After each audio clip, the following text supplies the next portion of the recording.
Hi, it's Steve. Today we'd like to show you how to change a cutlery basket on your dishwasher. It's a really easy job. Let me show you how we do it.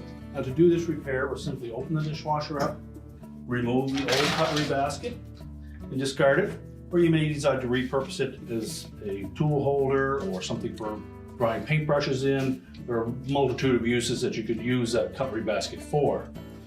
Now, to prolong the life of your new cutlery basket, we suggest that when you load them, that you don't just drop your cutlery in and allow them to set in individually so that you don't damage the bottom of your cutlery basket.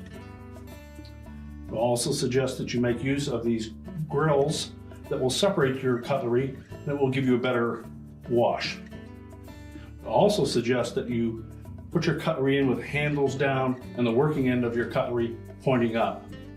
Your owner's or user guide may tell you otherwise. We found that they tend to get a better clean if you have the business end of your cutlery pointing up.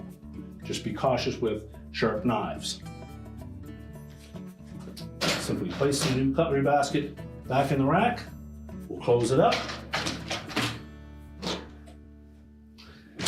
And your repair is complete.